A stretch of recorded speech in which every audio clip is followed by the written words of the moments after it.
Okay, welcome everybody to episode 21 of A Life Short, Live Free's Gears and Beers. This is the portion of our podcast where we talk about the gear we love, the gear we hate, gun industry news, and other dumb shit that we come up with.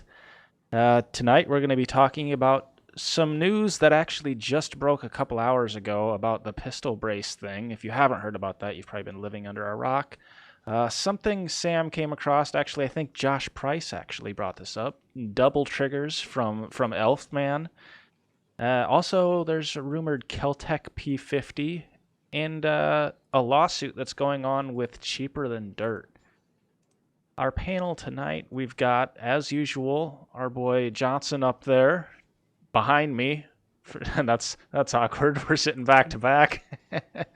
Okay. And we've also got Sam down there on the bottom.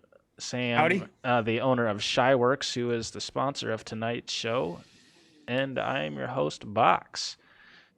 I think we're gonna do a giveaway again tonight. So if you want a sticker, one of these guys here, a Gears and Beers sticker, share the feed, comment down below that you shared it, and we'll do a drawing at the end of it. And if we get 20 shares, we're going to give away, or Shyworks rather, is going to give away a metal patch. Yeah. Got some cool ones. Yeah. Got our typical Shyworks one. We got a Fuck Your Feelings one, of course. Brand new one. I don't know where the hell, like what I was smoking when I designed this. Bush Labe. Come and take one. Don't Tread on Me. Defund. This is my personal favorite. Defund the ATF. And then the Beskar patch. So, yep, if we get to 20 shares, I'll give away one of these bad boys. So get to sharing and make sure you comment in the comment section that you shared, and I will put you in the drawing. Alrighty. Well, why don't we start with this news about the pistol braces? So, surely, I mean, we might as well rename this podcast Let's Talk About Pistol Braces. That's pretty much all it's been about the last several episodes. So they released about a week ago now, I think it was on the 16th, that they said they were going to release some guidance on how they were going to start classifying ARs with the pistol braces on it. And I don't know exactly the details to it. There's a lot of shit it's pretty much... I mean, we're dealing with the ATF here. We're never really truly going to know all the details. Right. So just basically, I'll jump in, Box. Basically, they said there's a bunch of factors like how big your mag is, the weight of it, what you put on it, the length of pull, the brace, if you got a eye relief on your scope, and all this stuff. But they didn't tell you how any of that made it a pistol brace. So they just says all this stuff may determine it, but it doesn't mean that it is. The only way we're going to know if it is if you send it in and tell us. Mm-hmm. Yeah. Made no freaking sense whatsoever. Yeah. Anyways, so after they did that, they released that letter. They opened it for comments, which is supposed to be actually open for 90 days for comments. Mm-hmm. And they were like, nope, you got 14 days to comment on this for the public to comment on this. So, I mean, a lot of people have been pretty disappointed with how few comments they've been getting, which last I saw was like 48,000, but I'm pretty sure it only updated like in once a day. So I'm guessing there was quite a few more than that. I'm guessing somewhere around the 60 to 70,000 comments on there. I'm looking at it right now. It's 67,401 public comments. Okay. But just a few hours ago, they released another news release or whatever saying they're withdrawing that letter and the comments for it. So it's tough to know how to take that, really, whether it's just, we seemingly won this battle so far, but it's the fucking ATF. And that war's been going on with them with pistol braces for years and years now. So I guarantee they're going to come back with something worse here soon, or it's hard to think that they're not. On the withdrawal here, they have the summary is the Bureau of alcohol, tobacco, firearms, and explosives is announcing the withdrawal of a notice and request for comments entitled Objective Factors for Classifying Weapons with Stabilizing Braces. Supplementary information says, upon further consultation with the Department of Justice and the Office of Deputy Attorney General, the ATF is withdrawing, pending further Department of Justice review, the notice and request for comments entitled Objective Factors for Classifying Weapons with Stabilizing Braces that was published December 18th. As explained in the notice, the proposed guidance was not a regulation. The notice informed and invited comment from the industry and public on a proposed guidance prior to issuing a final guidance document. The withdrawal of the guidance does not change any law, regulation, or other legally binding requirement. So basically, they're just saying, yeah, we should have never even asked you guys. We take it back. There has been one thing that came out since this. I've seen a lot of people wondering. They're like, well, this just sounds like they're just taking away your opportunity to comment on this. But the way it's worded says withdrawing the guidance and the comments. It doesn't say just taking away the comments for it. So that leads me to believe they're actually withdrawing that proposal. So the actual summary on here is the announcing the withdrawal of a notice and request for comments. Yes. So they're withdrawing the notice and the request for comments. They're saying we don't want your comments anymore, basically. Right. And also, it wasn't just everybody putting in comments. There was also 98 congressmen signed a letter that was sent to them as well. So they were picking up a lot of flack from it already. As Jesse's pointed out, this is not over, 100% not over. But I think this is a win. I think the community came together. It's not as many comments as we'd like to see, but they're starting to really pile up. The community came together, celebrate tonight, and get back at it tomorrow, because they're coming right back. I promise you, they will come right back. They won't ever stop. They won't ever give up, but you got to celebrate a little bit when you win. That's one other thing that irritates me is already, guys will post in groups, hey, this is awesome, we won. And you're damn right we did. We need to celebrate the victories. But there's these guys that refuse to that's just hogwash. It's bullshit. They're just going to come back and screw us over again tomorrow. It's like, hey, it's never going to stop. So enjoy the little wins, Yeah, we realize they ain't going to stop, but damn it, if you're just negative the entire time, that ain't very. I don't know, because the whole green tip thing, when did that? That was like 2010 ish. I don't know if it was that early. That was like 15 or 16. 15, was it? But it was after I was in the gun community, which was 2012 was when I started. Yeah, maybe it was 15. I don't remember, but I remember that was kind of the same deal as a request for comment, and they had 80 some odd thousand comments on that as well. Right. And that's when they kind of withdrew that whole thing too. So, and the other thing is on the bump stocks, I can't remember, but I don't even think there was barely 100,000 comments, and that was open for 90 days, as opposed to this was open for what, 5-6 days? Right. Yeah, it opened on the 18th, I think. Yeah, and we'd already reached 67,000. So that's a plus. And guys, one thing I was thinking about today, there's Facebook groups that grow just huge, super quick. What about if a guy put together a group of people like us that were all guys that would get actually involved and do something? And every time something like this came out, you put a call out to that group, and every single person, before you're approved into that group, you have to, yes, I will submit comments and stuff like that. And every time something like this happens, you hit the go button on a group of 50,000 people, and they're just, swarmed with letters and calls and comments. I kind of thought that might be kind of a cool idea, but that's just me. I would imagine there's got to be a group out there like that. Because it's not like all these lobbying groups don't have their own groups. Right. So I'd imagine, yeah, it's a good idea, but I imagine there's something out there. You would think, anyways.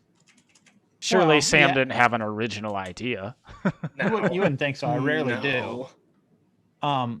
But even like the NRA or the Gun Owners of America, they got millions of members, and still we only had 70,000 comments.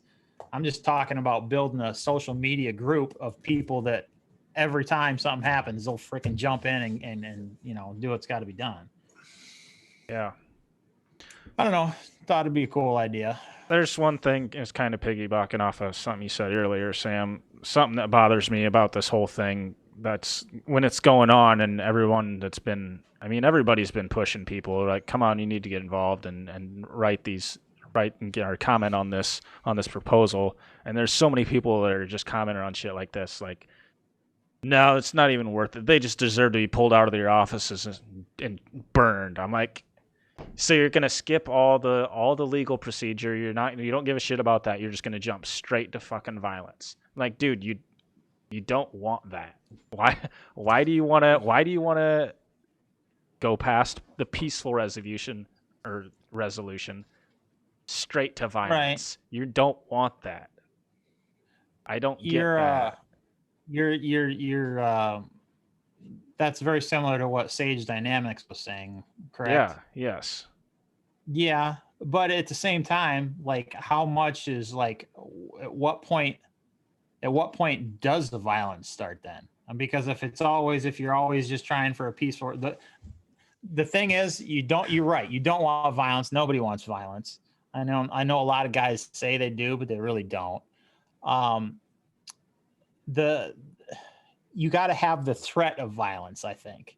I mean, that's the whole. I understand that, but I think that's when the legal portion of it fails. Yeah. When you're at your last, it's your last option.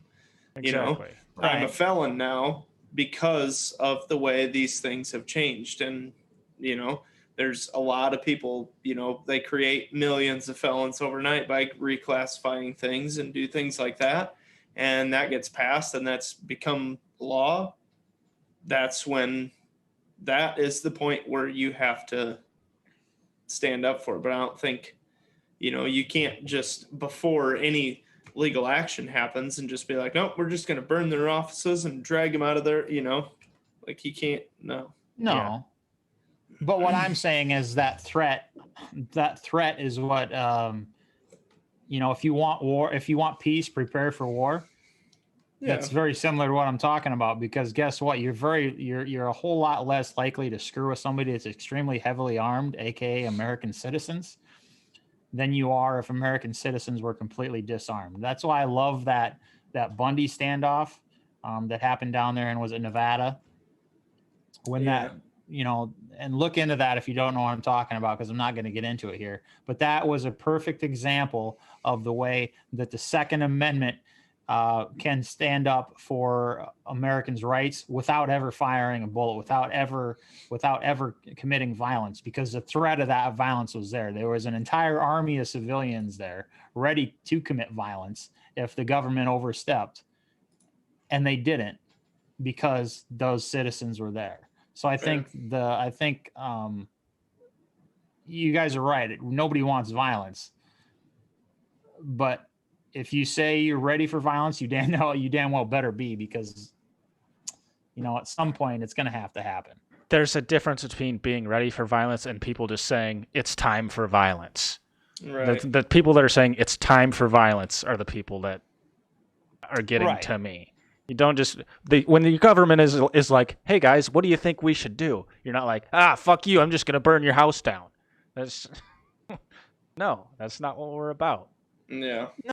No, not. But what happens? When is the point? I'm gonna ask you. When they ask you what you want and then they go another way. Right. When the majority clearly says you should do this, and they're like, no, we're gonna do this. Yeah, that's when it comes down to when we're fighting, and we all know what's coming, an assault weapons ban, right? So that's going to be something that they're going to try and push through, is this assault weapons ban. So when the gun owners of America stand up and say, no, we're not going to let this happen, and they pass it anyway, that's when it's time. When the laws get passed that criminalize the Second Amendment, that's when it's time. When we've lost the legal battle, whether right or wrong, when we've lost the legal battle and we have no other means to fight this, that's when the violence can happen. Yeah, but the other side of that is, like, this has been going on a very, very gradual, very slight losing our rights, over generations. Oh, I think that's about to change. We may only lose a little bit of rights in our generation, and it's never to the point where it's enough that we're ready to start, hoisting the black flag and slitting throats. And then we have our kids and raise them up to think the same way as we do, and they only lose a little bit in their generation, and it's never that time until our great grandkids are here. And guess what? Those rights are already gone, and there's not shit you can do about it. So yeah, I think, but I'm just being the devil's advocate here. Right? No, I understand. I just think that it's, personally, with the current climate, I don't see it being our children fighting this battle. I truly believe it will be us fighting this battle, because I see a full-on semi-auto firearms ban trying to get pushed in the next 3 years. Yeah, possibility. Guys, the last 3 or 4 podcasts and Gears and Beers, everyone has gone to Civil War, and have you guys noticed that? Yeah. But that's all right. I don't think it's for no reason. I think it's a very relevant topic in our current socioeconomic status. Yeah. Yeah, I'll agree. There's some, I think there's a few comments in the comment section. Ben Kimball's kind of saying the same thing as me. Also, there's a few talking about, when I was talking about that Facebook group that just comments, Facebook would delete the group and everyone is leftist retaliation. No, not necessarily. Is if you kept it kosher. Also, remember we were talking about negative Nancy's. Come on, man! Don't be a negative Nancy. I'm gonna pull a Joe Biden here. Come on, man! Mike, I did. Got all 5. Got some antennas on order. They're supposed to be here today, but we'll see what tomorrow brings. What antennas? What are you talking about? I got some Abrees, or I got an Abri and a couple Nagoya antennas. Yeah, I don't know what that means. Just different antennas than are they these bigger factory or just garbage. So let me get this straight, Sam. You asked him what antennas he's got, and then when he tells you, you're like, I don't know what that means. No, I was wondering if it's going to be like a stationary antenna or just the same size one that's screwed onto the handheld. It's still part for the handheld, so it's just a screw-on deal. But they're just longer range, better reaching, better quality antennas. But yeah, I've got some antennas coming, and then I've been looking a lot at stationary radios that have a little more transmitting power, and yeah. So I've been looking at putting a big ass antenna up on this tower that I've got out here on this pole. And I was looking at coaxial cable, because I was like, man, I already got coaxial to that post out there, and it's already, buried in the ground all the way to the house, brought into the house, ready to go. Thought it was going to be perfect. Then I was like, well, it's RG6 coaxial cable. So then I got to looking at that, and turns out there's a lot of losses in that per foot. So then I was like, okay, what's new cable for ham radio? Really effing expensive. That's what it is. So Might be So just if putting you- a big antenna on the roof. So if you put a big antenna up there and I just have one of those handhelds, would we be able to talk to each other, or would I have to have a big antenna too? No, I think for as far apart as we are, if we both had good antennas on the handhelds, we'd be able to talk to each other. Okay. Yeah, I'm gonna get some of those ordered as well. So be nice and to have.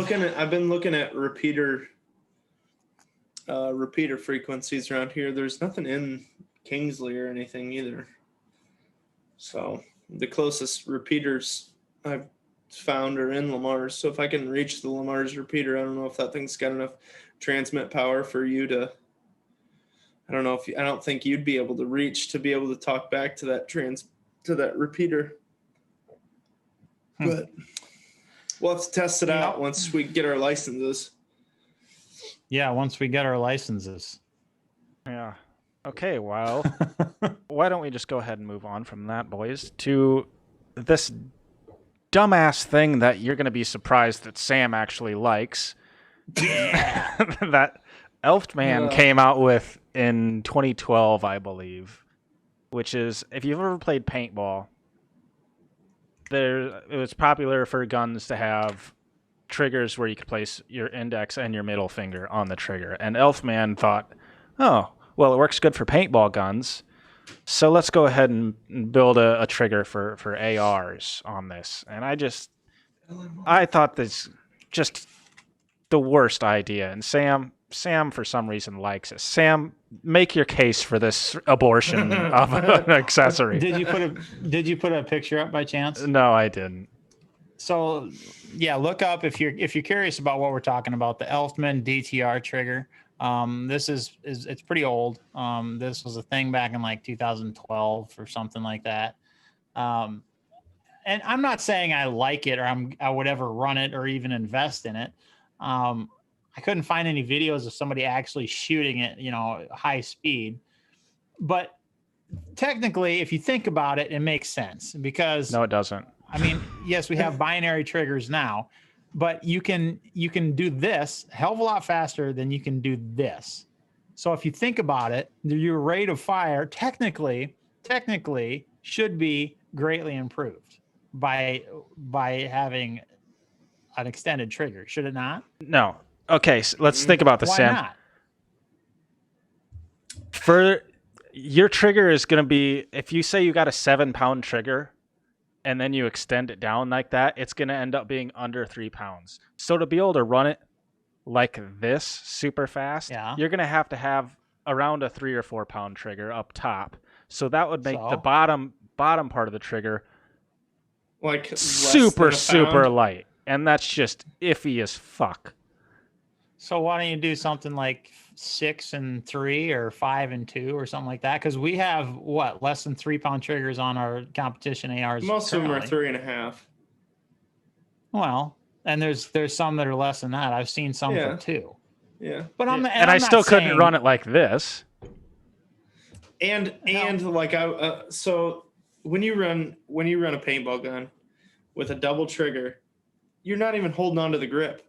With your right hand. Your right hand is legitimately only running the trigger as fast as it can. You're holding the gun with the other hand, and you're just running the trigger as fast. Dude, go look at any fucking professional paintballer. Yes, that's how they run it. I know that, but I've played paintball before, and it's still, you can go like this faster than you can go like this. It's just, I don't know. And I'm not saying that you're going to put it on your fucking home defense AR or your whatever AR. You're right. You're not, because they're discontinued because they're a terrible fucking idea. So fuck you both. I'm going to build my own. Dude, so I think this is where the binary trigger comes in, right? Because you want to be able to shoot faster. So it's just controlled pairs are way easier. Like everything is easier and better on a binary trigger than this stupid fucking thing. What got me laughing was I was reading an article about it earlier, and about the creator trying to justify it and how it would be good for hunters because it's so much easier with that light trigger pull on the bottom. I'm like, okay, if you want a light trigger pull on your hunting rifle, why don't you just get a nice light trigger Right. on your hunting rifle instead of running around with that big ass stupid trigger? Yeah. Yeah, and it wouldn't fit worth a shit in an AR platform. Because it'd be so long that a trigger guard wouldn't. No, You'd have to have like some fucking it does. It comes fucking trigger guard. It comes with like an attachment that hooks on. So there's two. So you have 2 trigger guards. So you can have, if you wanted to, you could. Yeah, and I did see a video of a guy using it. His trigger finger was, for whatever reason, he was extremely weak in his trigger finger, so he was just using these 2 fingers to shoot. So he had one. So he had his pinky on the grip of this fucking rifle. I don't know. Whatever. Yeah. He has fucking pinky on the fucking grip of the gun. Seems legit. Yeah, great idea. Fantastic. Everybody should have one. Yeah. Well, you guys are such haters. Such haters. I try to give you guys a little bit of innovation, and I got a lot of control here. Lots of control. Lots of control. Can just, let me just. Oh, geez. Can't. Hold on. I can hold it out with just the pinky on the grip. Hold on. No. Okay. Yeah. Not a good idea. Stupid. You guys are. Sam, I'm not stupid saying for liking damn thing to be fucking. I'm not saying it's a badass thing or anything. I just said I was interested in it and I'd like to play with it. I'm saying it's stupid, and I'm also saying you're stupid for liking it. Well, screw you too. Even Christmas. Can't bring any class to you guys. Yeah, that's not. Oh class. yeah, any class. Okay, well, as much fun as it is making fun of Sam for his terrible taste in firearm accessories, Idiot. do we move on to the Keltec P50 that's been rumored? I don't know shit about it, as does anyone. I don't think. Nobody knows. I don't think anybody knows a damn thing. Nobody knows shit about it. So what the fuck are we going to talk about? I find this interesting as well. Did you guys, did you look it up, the picture of it or anything? Yeah. Yeah, I saw like the teaser photo of it. Like the only magazine cover or whatever. The only picture that's available is that it's a Keltec publication. And it's almost like well, first off, what it is very similar to a PS90 with the way that the 5.7 rounds sit in there in the magazine sideways. It sits flat. If you know how PS90 is, it sits flat on there. And then I don't even know how those fucking things work. They flip the bullet sideways and get them into the chamber. It seems to work fine. It seems to work great because that gun is a beast. Like as far as its cyclic rate. Yeah. So that's I've always reliability. It does it actually? Are you being sarcastic or is it pretty good? No, it's pretty good. They have very low failures for like magazine issues and feeding. It's actually a very reliable system. I mean that gun's like that's the staple of like Call of Duty and freaking all the precursors to Call of Duty. I remember using that one back on like Counter-Strike and shit. You remember Counter-Strike, Johnson? You ever play that? Oh yeah. That game was the shit. It still is. That shit's still competitive, man. They still have they updated it like graphics and shit? I assume since then. No. It's still the exact same Counter-Strike that you knew and loved. It's still the same game. It's still competitive too. They still play tournaments and all kinds of shit on it. Yeah. I always sucked ass at that game. But anyway, the interesting thing about the PS90, the magazine just kind of snapped flat on the top pretty much. Mm-hmm. And with this P50, it's like almost sandwiched in there. If you're curious what I'm saying, go Google Keltec P50 and you'll look at the same photo that I am. But I'm curious how you reload this thing. I mean, it couldn't be a quick reload type of system. How do you think it works, Johnson? Do you think? I don't know. I was trying to figure that out. If it was swivel, if it was swiveled in from, because the actual area where the round feeds in is round, right? So that's kind of like how the P90, because it has to have space for the round to turn. So it goes from horizontal to straight, right? So it's got to turn 90 degrees, but the whole base is just round. So I'm wondering if the magazine just swivels out. You press the mag release and it kicks out the side. So you turn it out the side and pull. That's kind of what I was wondering. And then it clicks in the side. You slap it in the side. I don't know. Because there's nowhere that it can, that top section can hinge. Because if you look, that rail, the Picatinny rail turns into just a normal rail, and that extends all the way to the back. So that can't swivel up. But we can't see the other side of it. No, I know, but you can tell that top could not swivel. Well, yeah, I don't know. What are you guys talking about swiveling? I wasn't really paying attention. We're the wondering magazine's how swiveling out of the side of the gun. We're wondering if the magazine swivels out or if it's sandwiched. The whole gun opens and you put a mag in and then sandwich it back together. It looks to me We're like wondering how the hell you load the damn thing. It looks to me like it swivels, and there's that little clip on the front that holds it in. I don't know. Yeah. Because the thing is that back circle is bigger than what's exposed there. So you wouldn't be able to remove the mag from that side, I wouldn't think. Because the rounds are, 5.7 is what? 2 inches long? Yeah, it's a little bit shorter than a inch and a half maybe. But yeah, I don't know. It just seems like I don't think that opening that's on the side there is big enough to swivel that magazine out towards you and then pull it out. It's got to be. That'd be fucking stupid if they made a mag that wasn't removable. That's what I'm saying. Is I think it might come out the other side, but I think it does. It's got to like pivot and slide out. Pivot. The weird thing to me is that this thing is a pistol. Like Why? This is, I don't know. It's just fucking huge. Yeah. Looks like a space blaster. It does. I kind of like it though. Yeah, I dig it. There's just something about Keltec. They're fucking ugly usually. Their shit's always different. A lot of weird shit. That's why you like them, Sam. Innovative. They're so innovative. Innovation. He applauds innovation. Well, you can't. I mean, that's 100%. But as far as what we know about this gun, it's literally from that picture. That's basically all we know about it. But Keltec actually has went as far as to do some trademark protection on the name P50.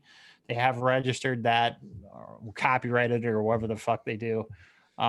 So it's at least it's in some sort of design and production. You look at enough that they want to protect it. So you look at the magazine cover, and they're just really trying for Sam's business here. Keltec, 30 years of innovation. Like they even put that shit right on the cover of this magazine. I will buy the shit out of this gun. I will. And then I'll Cerakote it in some crazy freaking space blaster fucking design. Yeah. Somebody said it's a cyberpunk reminiscent. You know what cyberpunk is? I have cyberpunk. I don't know much about it. I know it's a video game, and it's. Mm-hmm. I saw a link to something about it being similar to a gun in The Mandalorian too, from like an STI or something. And I was like, that doesn't look anything like that. So apparently, there's also something in the Cyberpunk game. It's just reminiscent of a lot of the games in Cyberpunk. Like they're. It's all future, so it's Cyberpunk 2077, so it's all kind of like futuristic guns and blasters and shit. It's cool, though. Okay. Nathan pointed out, and we might not have said this, Keltec uses a 50-round FN PS90 magazine. Mm-hmm. Yes, I believe that's what it is, correct. I don't think we've stated that. 50 rounds, so that's pretty freaking cool. I mean, everybody always wanted the FN 5.7 because it's 30 rounds. And then you get this bad boy and you get, 50 rounds. I mean, you're not going to be walking around with this thing's appendix carrying it. I mean, obviously, but I think it's going to be a cool little, and it's only a matter of time before somebody throws a brace on it. Oh yeah. That'll be awesome, honestly. But I'm digging on it. You guys already knew that. I didn't even have to tell you that. So Nathan, you can find 5.7. You just have to, make roughly $80 to $90 an hour to afford to shoot it frequently.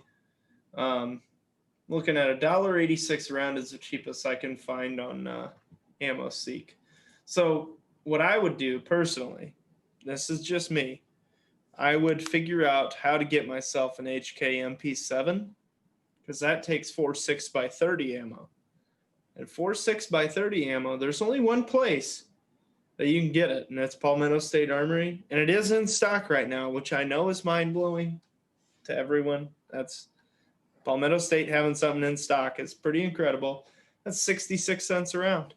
For what kind? For 4.6x30. What the fuck is that?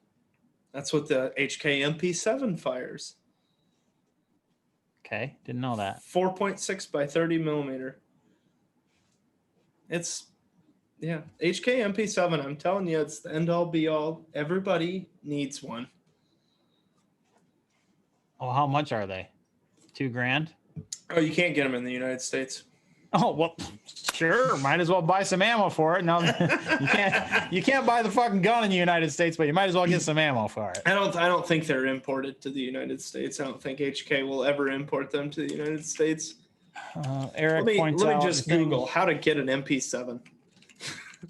Eric points out the thing has to be pretty big because that fun mag, that 50 rounds, has to be 10 to 12 inches long. He's probably right. Yeah. So yeah, it's going to be a big gun. Mike points out this upper group kit, CMMG upper kit turns your. Was that the? It's just an upper receiver to shoot 5.7 from your shoot 5.7. Yeah. Okay, yeah, we actually reviewed that at last year's SHOT Show. That was pretty kind of a cool piece. Can we get it painted in Beskar, Sam, to make it? Hell yeah. I'm actually kind of. You know what would be better, Sam, is to laser a whole gun in Beskar. That's I'm planning on that. Taking all AR receiver set and doing that. It's going to take a long freaking time. It takes me like almost an hour to laser one of those little ingots. So you know how long it's going to take me to do a big receiver set, but it'd be worth it. I think it'd look badass. So I'm trying to find out, like why can't civilians own an MP7 in the United States, right? And H&K themselves on Twitter said, besides a civilian MP7, which HK model would you most like to see released in the USA? It's like, these cocksuckers know that we want the MP7 more than fucking anything. Like, that is the one gun that they make that we want. And they're like, besides that, what do you guys want? Because we're not giving you that. Nope, not a fucking chance. Can the government get it? Like yeah. Contractors and shit? Yeah, the government use I think like private security or like certain security forces and like the CIA and shit use the MP7, obviously. But what a bunch of shit. That's a bunch of shit. Anything the government gets, we should damn well be able to get that shit too. Damn right. Yeah. Yeah. Should we rant about the ATF some more, guys? Right. Yeah. I just want to drool about the MP7 more. That's really all I want to do. I fucking love that thing, man. That's why I was talking about that CMR 30. Recoil did a... Yeah, you were creaming your jeans over that thing. Recoil TV did a poor man's MP7 out of that thing. And like... Oh, yeah. SBR'd it and made their own extended mags and shit. God. So this is like a rich man's Uzi, essentially. Yeah. I mean... With a way better round. Yeah. So, I mean, you can get an Uzi. I mean, then you'll just be like the pores, like the normal pores. Dude, this thing is so much better than an Uzi, though. Yeah, but the thing that makes this gun so badass is the fucking... This thing is like a short stroke. I know, but this thing's a short stroke gas piston. I'll tell you what, I'll buy you one. Like This is a fucking submachine gun that runs a fucking short stroke gas piston instead of just blowback or like open bolt full auto like an Uzi and all that bullshit that always breaks and you know Do you want me to, like do you want me to buy you fires one? when it wants. Yeah, that was fun. You want me to buy you one, Johnson? Yeah. I see there's a lot in here with some orange tips. I can buy you one of those. If I can clamshell, like, here's my thing. If I can buy, the problem is I want a 9mm MP7. Just because I'm cheap, but I feel like if I could buy a pistol and then clamshell one of these fucking like airsoft MP7 like bodies around it and make it functional, I would 100% take one of these fucking airsoft MP7s and like clamshell it around a real gun just to make myself feel better. I wonder if that guy that did the super soaker with a 12 gauge. Right. no Oh, that the was so guy that awesome. did our Freedom Fest 2 years ago had all the machine guns. Yeah. I wonder if he has one. We need to find out. Because he builds his stuff. He doesn't import full guns. He builds his own. He's a manufacturer, so yeah, 4.6 by 30. Interesting. 4.6 by 30, yeah. 20. Nathan says it's armor piercing. Effective range of 200 meters. Yeah. It's obviously like a real close range deal, but pretty aggressive. Yeah. Like 2,400 feet per second. How big is it compared to, like, is it a bottleneck cartridge? Yeah. Okay, interesting. How big is it compared to a 9mm? Well, I wish I could share my screen with you. It's real close to a 5.7. It's like the case, the actual brass is real close to a 5.7. It's just neck down further. Miles, no, it would not be an AOW. It's just, I don't know what the fuck. I mean, it'd be a registered machine gun because they don't make a semi-auto a select fire version, or like a semi-auto version. It's only select fire. Right, and if they did make a select fire, I see these all have a stock coming out the back. It'd just be, if it was just semi-auto, it'd just be a short-barreled rifle at that point. Yeah. Depending on, I don't even know all the details and. I don't know. I love this thing though. I just love to look at it. Would you just look at it? Look at that. Would you look at that? I better buy one. I better buy a Johnson one. Yep. Even if I bought him a freaking airsoft version, he'd still cream his pants over it. I would. Man, I love these things. Just need one. Okay. Or so if you clad. Oh, so yeah, he's saying if you clad a pistol with an airsoft body, would that be an AOW? I don't know. I don't know the legality of, because remember we were talking, or were we talking about that with the whole? I know Brandon Herrera showed on Cursed Gun Images the whole Super Soaker with 12 gauge in it. I don't know if we talked about it or not, but yeah, I haven't seen that. No. I don't know what the legality is there of making. Well, would it be any different than what are the Glock fucking the Ronies? The Ronies, yeah. Would it be any different than that?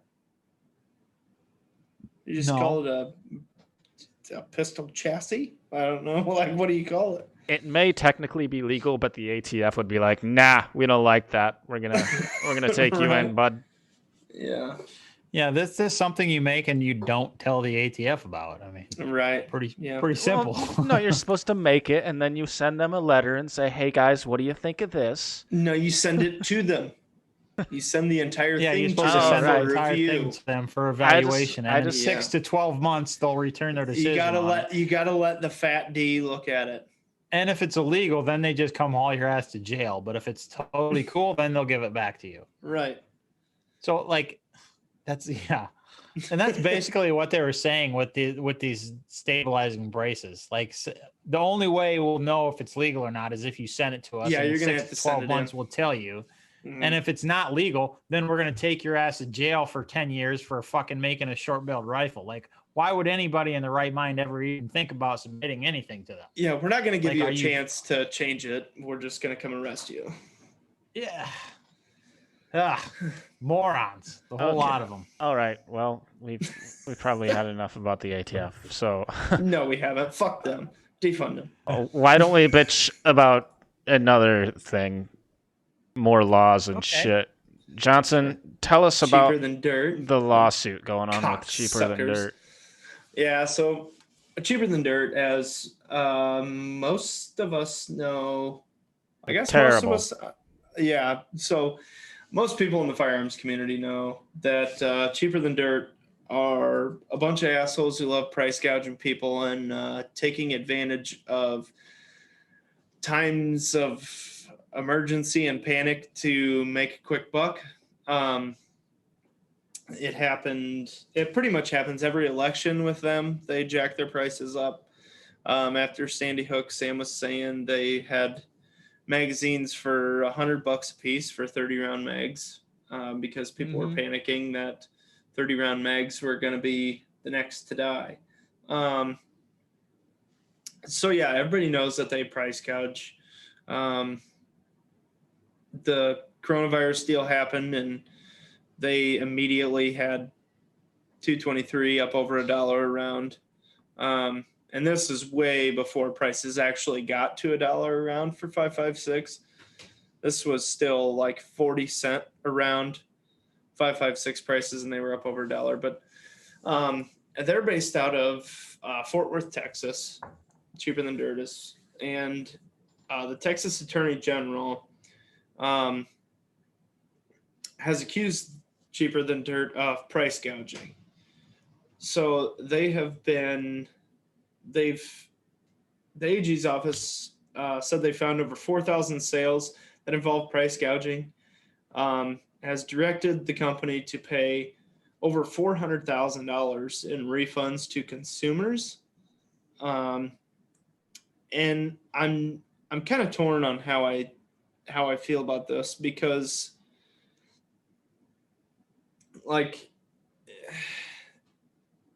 that's kind of how like capitalism works, you know, like the consumer doesn't have to buy from, this isn't the only person who sells ammunition and firearms, so they kind of have the choice to spend their money here or somewhere else. And obviously they can look at the prices here and look at the prices somewhere else and realize that, you know, it's not right. But the way this price gouging law is that in a state of emergency,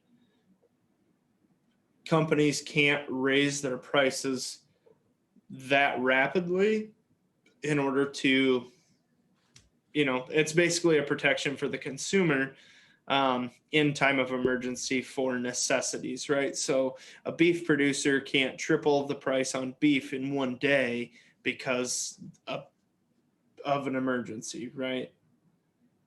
And so like food and water and gasoline and all these things are necessities, so they can't just jack the price up overnight, which is what Cheaper Than Dirt did. So the good thing is we're looking at least Texas views ammunition and firearms as necessities in a state of emergency.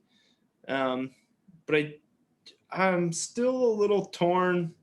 Like, I'm happy that they consider that stuff necessities, but I'm still a little torn on, you know, whether I think it's something that's illegal or not, because it's, and I completely agree.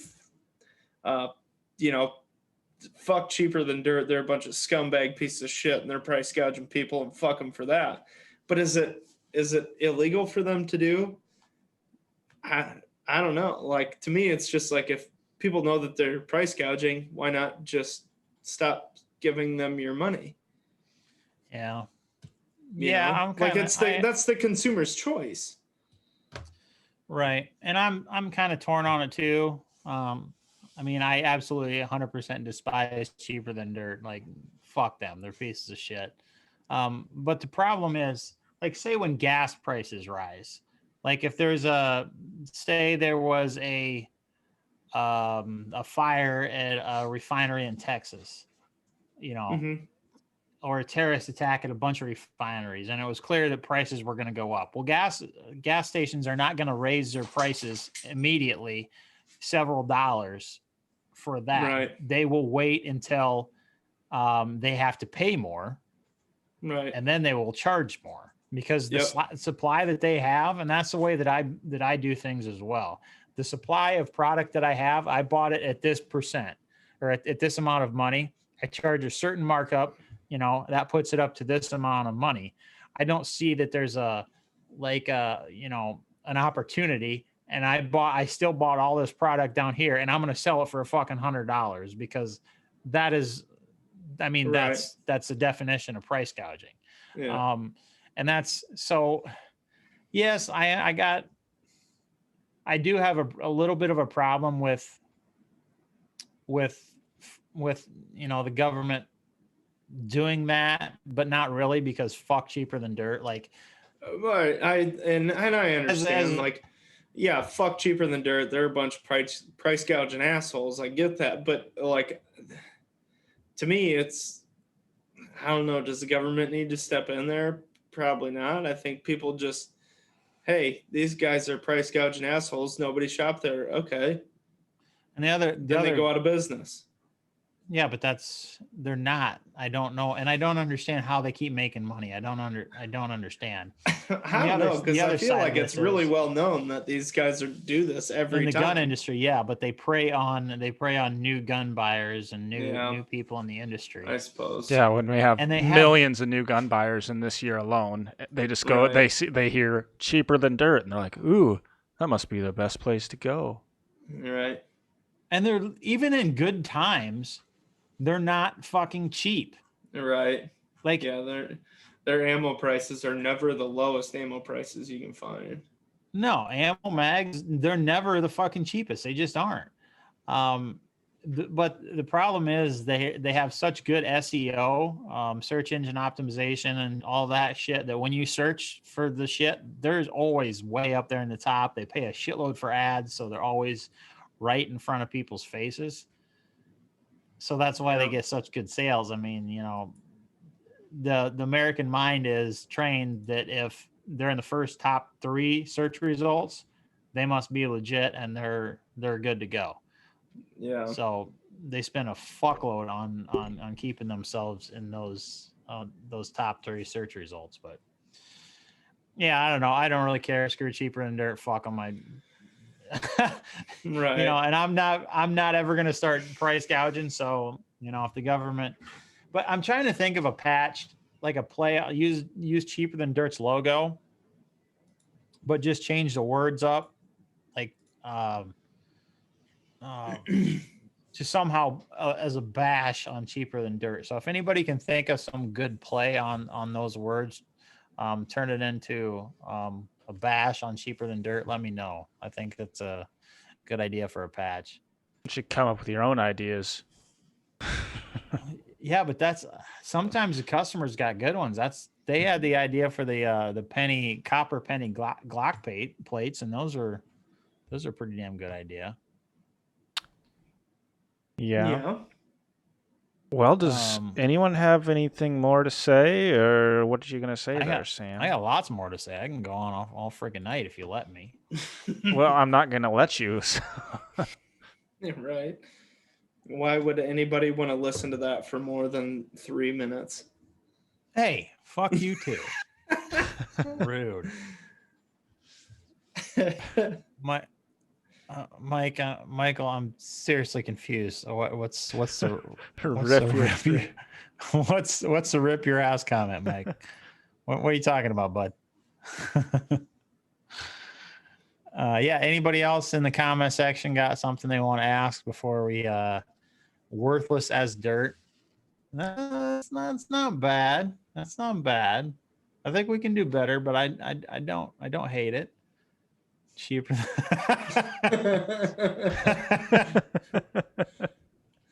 That reminds me. Did you guys see the new Black Rifle Coffee commercial they did with the Bass Pro Shops deal? Nope. Oh fuck, it was funny. They basically like bunch of guys after a few of the Black Rifle Coffee guys inside of Bass Pro Shops, dragging Matt Best around behind a four-wheeler and shit, blew through a bunch of displays and all this and that. And they're just trying to buy the Black Rifle Coffee that's on sale, right? Gets up to the cash register and she's like, your total $65,000. He's like, I thought the coffee was on sale. She's like, it's for the damages. And she like turns the screen around.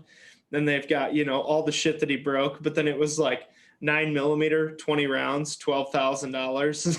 It's like, yep, they get it. I'll check that out when we're off here.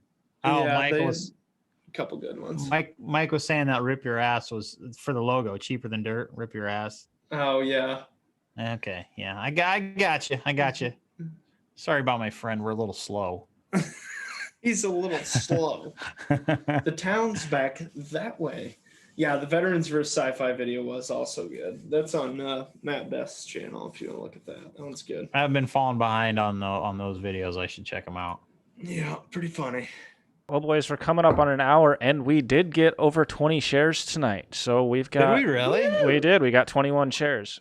So we've got to get... And we've had over Great 20 job, viewers guys. the entire Great time. Job. We should have a blizzard every other Wednesday night. Okay, well, here, let me refresh. I only saw like, let's see, 1, 2, 3, 4, 5, 6, 7. I only saw like 8 people that said they shared it. So I'm not sure who to enter here. Wow. But I'm certainly game for giving away a patch box. I'm good with that. I'm good. Good. So yeah. Like I said, there was 8 people that said they shared it that I saw in the comments. Here we go. let me You double-check want that. me to get you a list? Got Miles. Got yourself. Yep. Leonardo. Oh yeah. Yeah. He did the original you guys see Titanic? that Milwaukee? You guys see that Milwaukee AR that went real big? Mm-hmm. That was him. He did that. John Haynes. 10-8 Enterprises. Oh yeah. Debbie Reif. Nathan Bush. Shyworks. Oh, so a couple of these were from Sam's. Oh, we're cutting it close there. Yeah, whatever. It says we have 22 now, so. Okay, yeah. I'll give it to him. So It's only showing give me a number. those, so I don't know. All right. Well, I just took down the people that said in the comments that they had posted. I got 1, 2, 3, 4, 5, 6, 7. I'm So kind give of me a number. big deal. Leonardo, he's pretty important. I met him in Vegas last year. Actually, yeah. Box, give me a number between 1 and 8.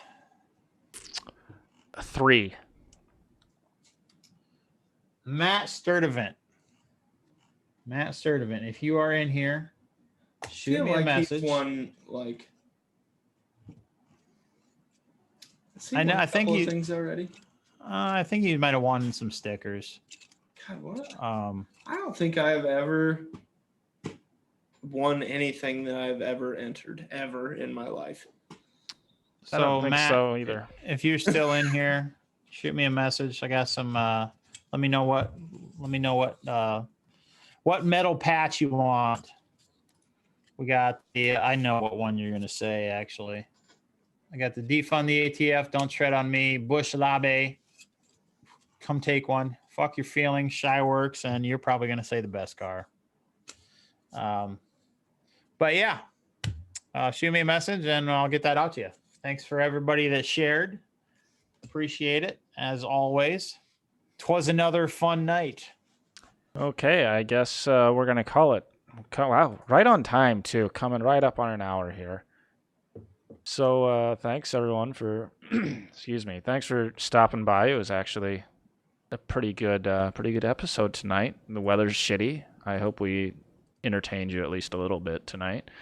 If you're watching this on podcast providers after the fact, we do this live on Facebook every other Wednesday night. So be sure to like us on Facebook and get in on the conversations there.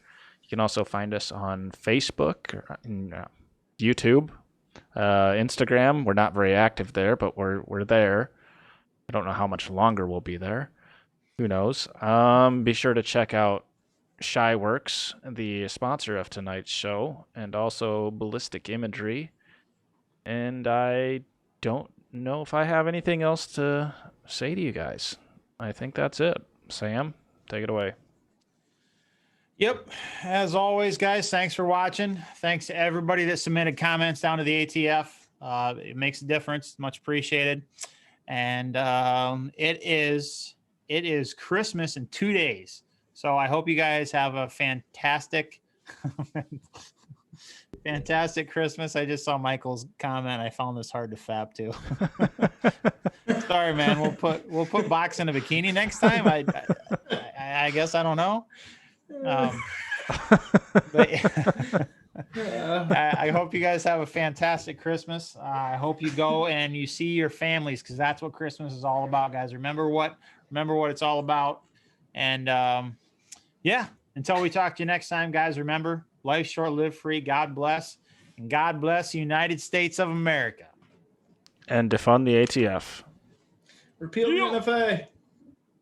Freedom! God damn it, that's funny. I found this hard.